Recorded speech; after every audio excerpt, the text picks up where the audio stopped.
Hello and welcome to Game Changer. This channel is dedicated to providing positivity, coaching, shining a light on all the things in life that we need to hear and to be better people.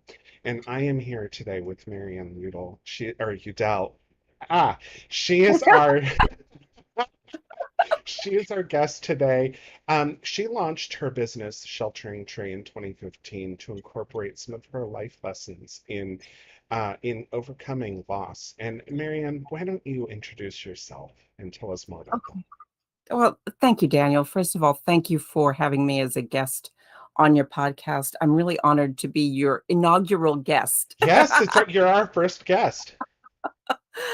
And I'm glad that what I have created in my business resonated with you, and you wanted to be able to share it with more people. Um, I didn't start my business until rather late in life, but it took me that long to realize that it was what I was supposed to do with my life. When I was 24, I became a widow. I had been married about a year out of college, and a year and a half after that, my husband was killed in an automobile accident. Not what I expected at the age of 24 at all. And it took a while, first of all, just to get my bearings. It was, as you can see from, it was a long time ago. So there was no internet, there were no social media, even finding any sort of support group for widows. Everyone was my grandmother's age. So it was very difficult to get help and support. I was able to get a lot of support by my family and my husband's family, and I worked for a little while. And then while I was walking, I talked to my husband, and I came to the realization that I just needed to sell the house and move. So I packed things up and started an acting career in New York City. And that's where I met my current husband, who was the first man I met who was willing to even accept the fact that I had been married, and he wanted to hear about my husband. But all throughout my life, I realized that the help that wasn't there for me is what I wanted to be able to provide to other people, and that I instinctively knew what to be able to talk to people about when they were hurting, when someone died, when someone was going through an illness. Even when I was had to work a regular corporate job, I was the person people came to talk to. They would close the door. Do you have a minute? So it It was, was longer than a um, minute, I'm gonna guess. Well, yeah, what a they way closed the to door. embrace the phrase of be the change you want to see in the Yes, world. um, and that is part of it, and very true. I, in fact, I made a short video about it. I started exploring what it was I wanted to do, and uh, decided that coaching was it. I got certified, and I knew that my focus needed to be on loss. It needed to be on grief. It needed to be helping to educate people, because there's such a misconception about how people should be when they're grieving, Yeah. or how long it takes, or the fact that they feel broken. And none of that is even true. That Everyone's there's, journey is so unique, and yes, and the and there's, challenges that they're going to overcome are totally unique to them. So that makes perfect sense. Tell yes. tell me tell me about your ideal client, because loss is so Mm. universal. Well, my ideal client is someone who had a loss that has been in the recent or distant past, but they're finding that they can't move forward. Something is holding them back. There's probably something that's unresolved about their particular loss that they never felt. They never allowed themselves to grieve. One of my early clients was a woman I met at networking. And at one meeting, she just came up to me, I think I need to work with you. I've been crying all the time. And through the course of our coaching relationship, I discovered that her father had died when she was 13, and she was not even allowed to go to his funeral. She was told to be strong for her mother, who had to raise two kids by herself. So all of the attention went to the widow and not to the children. And that grief that she didn't get to experience, she had to, she's also English, so it was keep a stiff upper lip. And it was after the war, and it was um, after working together for about a year, she was able to smile all the time. She started her own independent business, and she was in her early 70s.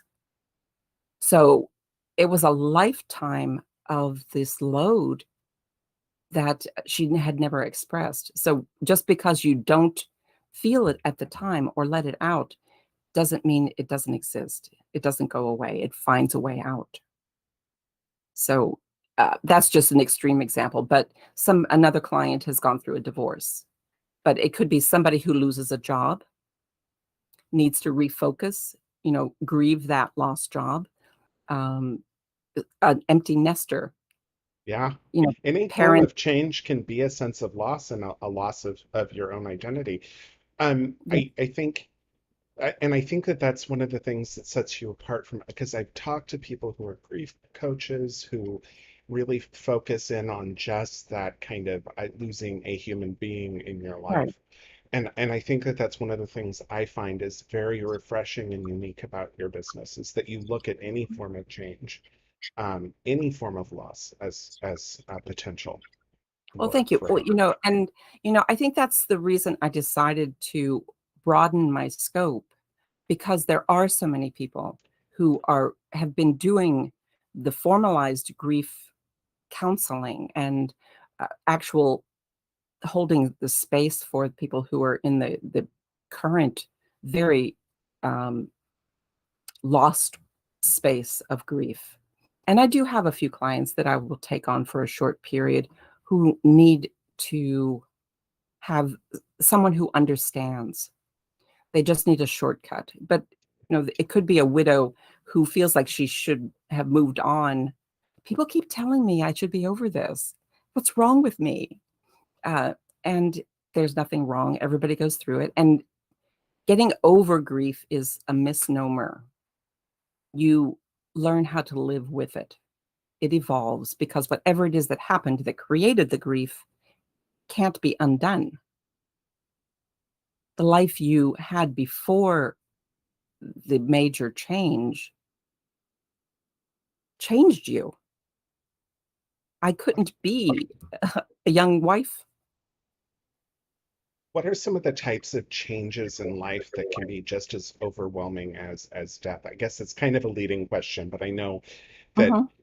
we don't want to just talk about or just focus in on only the kind of Right. loss that losing a loved one can represent. And I think that that was such a an inspiring message that I had heard from you. I think you mentioned COVID. Anyone who lived through COVID Oh, has experienced major change, has experienced a loss of some sort. right. So I think everybody has gone through that. I mean, that first of all, just the year of being shut down, and then all of the changes that we've had to have in our lifestyle. Everybody everybody has had to grieve. And if you haven't given yourself the time to grieve over that, the change of who you were before or how your life was um, then you need to really just sit down and let yourself feel whatever you're feeling. Some people are angry. Some people are sad. Some people are happy. You know, a lot of introverts really loved, I don't have to go anywhere. I just sit here and watch TV, or I don't have to commute. Um, Yeah. it was a mixed bag, but whatever it is, acknowledge the reality of the situation. So COVID was one. So any sort of major change, and that was a huge one for the world. Mhm. Um, there's divorce, there's relationship breakups, there's a loss of a job, even a move to a new neighborhood, if or getting a new job, leaving your friends behind. Or changes at work, like a new manager in a new Right. position, or getting a new position at the same work site and having to leave behind your old identity and taking on a new one. Those are all forms of Yes. major change and loss. Yes. And illness, whether Yeah. it's your own illness or somebody else in your family. Maybe you have a parent who, another client, her mother had developed dementia. So she had no relationship with her Gosh. anymore. And, just dealing with her still being around, but not being there. So that's a whole nother type of loss that you're dealing with. And then there's the anticipated loss of them dying. Yeah.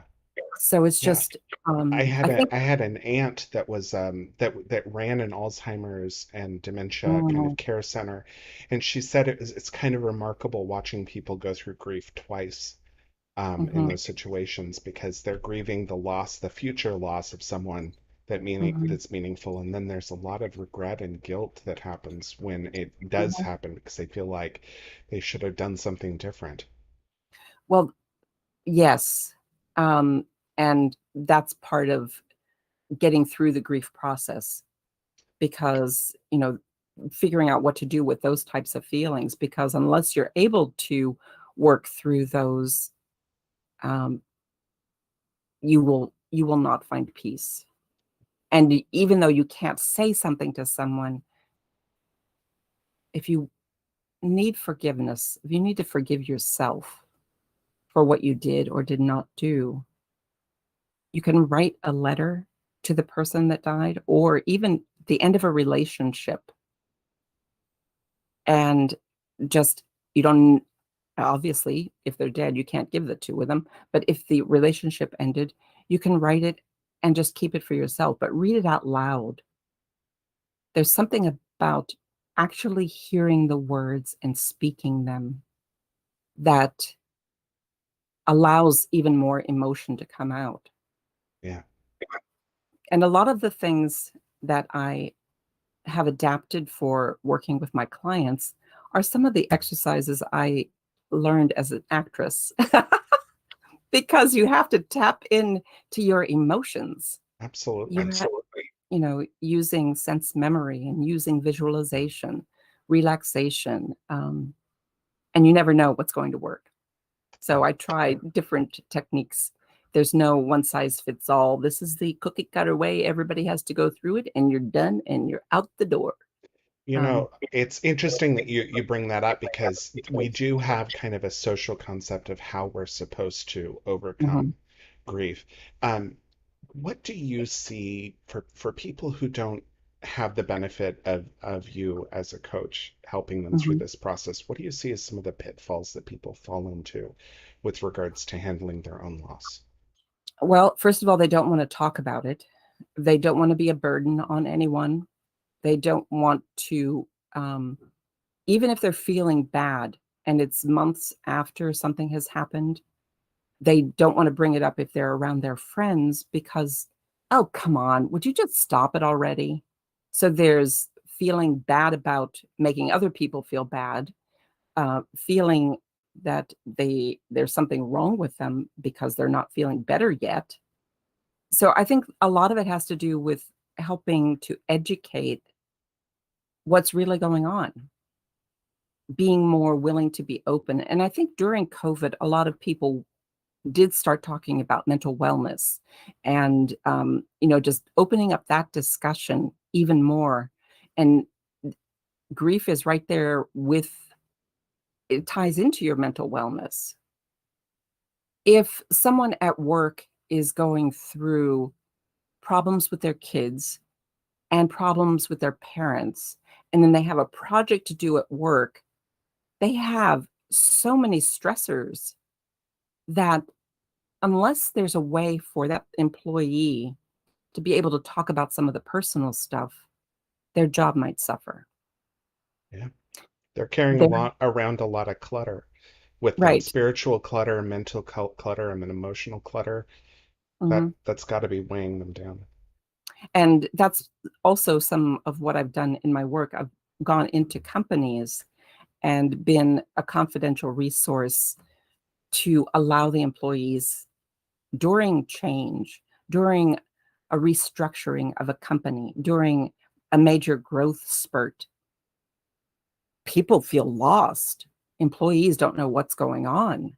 Am I going to be laid off, or who's my boss now? Or you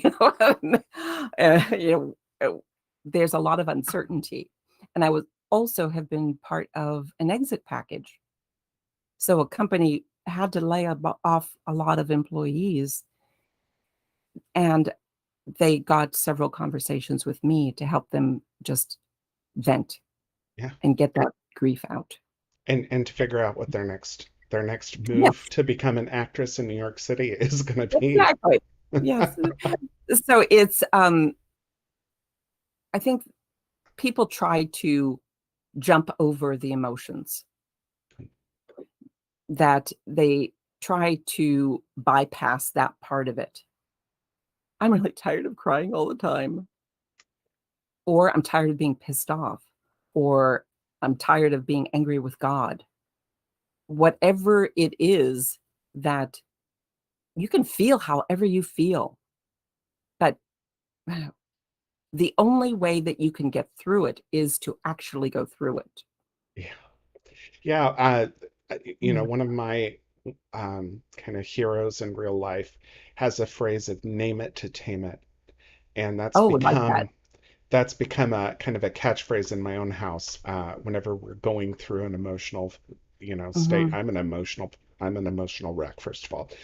Just on any given day, I'm feeling something. And You're in human. being able to put a label on those feelings is, I mean, Mhm, pun intended, it's a game changer to be able to express those emotions to someone else and to know that you were heard. mhm. Exactly. There's one exercise that I give to my clients in the morning, or at some point, maybe before you go to bed. How am I feeling and why? And then you just set the timer for 10 minutes, 15 minutes, whatever. And it's not just identifying how you feel, but why do you feel the way you feel? If you find that you wake up angry, why do I feel like that? Did I have a bad dream? Did I go to bed angry? Did something happen at the end of the day that pissed me off? Or is there something that I have to do today that makes me angry? So if you get in the habit of doing that regularly, you'll start to notice the things that you're feeling and why you're feeling them, and then be able to, uh, if you need to make changes or you want things to be different, then you know what you have a better idea of what to focus on. Yeah, So if you feel angry every time you have to get up and do a meeting on Zoom, for example, which I'm sure there are people out there who can resonate with that, then yes. figuring out a different plan. I mean, in some ways it's kind of like bumping your head against the same wall and expecting it to magically turn into a doorway that you're going to get through. You have to realize that you're taking this behavior that's causing these feelings and Mhm. then do something about it. Yeah. Yes. Yeah, I think it's acknowledging reality. Yeah. So you mentioned that it's important to feel your feelings. Can you Yes. tell us more about, I mean, we've been talking about that, but Yeah. that specifically is so important. It's just that space. Can you tell us more about that? Well, I think that most people are not comfortable with their feelings, especially men. Yeah. But Yes.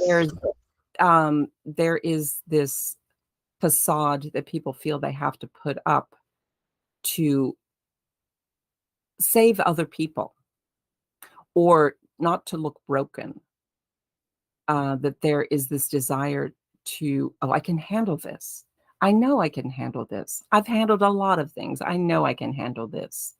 But the feeling part, being able to let the feelings out. It's the, when storm clouds start to gather and then all of a sudden there's a downpour and afterwards the air is fresh and clean. Everything smells so much better and you get this sense of coolness and everything has been washed. Tears or feelings or whatever is going on inside of you, it's like letting the rain out. Even if it's not tears, letting the feelings out is releasing that. And it doesn't have any power over you anymore because unless you let the feelings out, your feelings are going to control you. The woman who ended up crying all the time without even thinking about anything, she had no control. Her emotions were controlling her.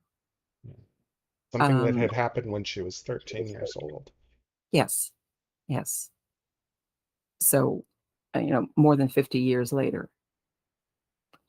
And there might have been other times that things came up, and it might not take that long.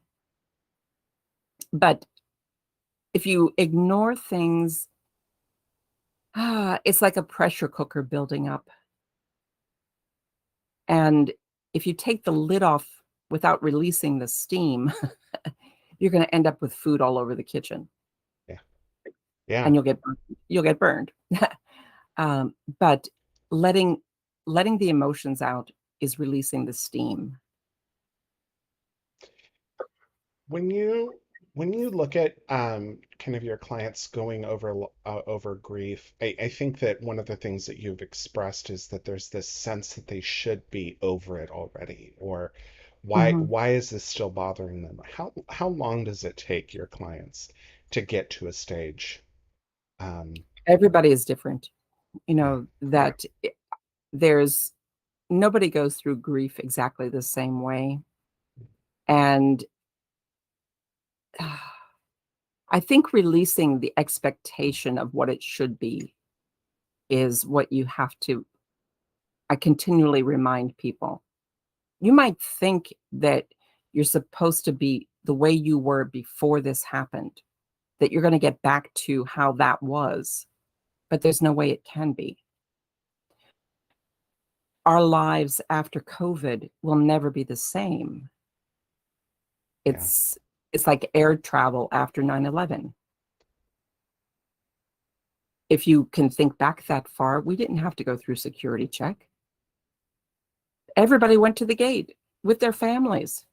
Yeah. Bye, see ya. None of that anymore. If you don't have a ticket, you don't get past. And you wait in that long line. So that's the new normal.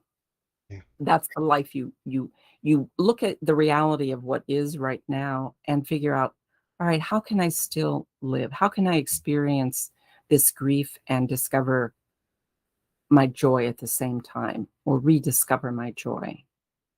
What am I grateful for? Yeah. What still exists in my life? Well, who are the people that are here for me?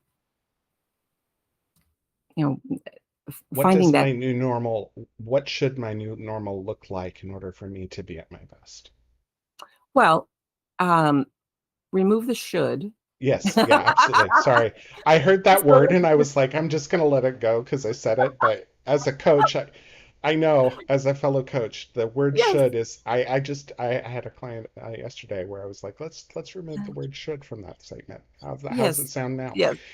So Anyway, discovering the new normal. yeah, discovering the new normal and designing it purposefully so that it Yeah, suits you to the best that you can be. right. Well, Exactly. since loss and change are so universal, I'm certain that this is going to see some audience members who really would like to take advantage of your services. Where can they find you? My website is called yourshelteringtree.com, and they can set up a time to have a discovery call with me. Once a month, I also have a free virtual coffee break every first Thursday of the month at 10:30 Pacific time. I have an online coffee break. And I started that during COVID because I missed seeing people. And it's a good way to be able to open up as a person, especially for people who are still working remotely and just want to open up and meet new people. You get to be a human. So that's a week from tomorrow. Is that when it's your next one is? The 4th of August is Yeah. the first one. Yes. I was there for the July one and it was very nice. It was very Oh, refreshing. thank you. We even Thank you. talked about refreshing stuff. Well, that's part of the goal for it. It started as just a way for me to be able to, for myself, feel a little more connected. But I realized that it's a perfect way for people I meet all across the country or around the world to be able to get together. So I get to be the little hub for once a month. So Maryann, your sheltering tree, there, the link for your website is right in the description of this video, so people should be Okay. able to find you that way. Thank And you. who would you like to hear from? I would like to hear from either individuals or business professionals who are dealing with some sort of change or loss in their life. They're hungry for more fulfillment, or they're ready for a change that they want to control, Yeah. something we can craft together. Well, Maryann, it has been a joy having you here. To my audience, this has been Game Changer with Maryann Udel as our guest. Did it again. I did it again, and I think I said it right. I don't know, 6 or 7 times up until we went live, and then I did it wrong. I'm so sorry. But the good news is no one else will because they've heard me do it wrong a couple of times. Um, Maryann Udell is the owner of Sheltering Tree. It's yourshelteringtree.com. There's a link in the description. And if you need help overcoming change or loss, she would be your first choice to overcome that. My name is Daniel Connor. This has been Game Changer, and we will be here next week to talk all about more. See you then.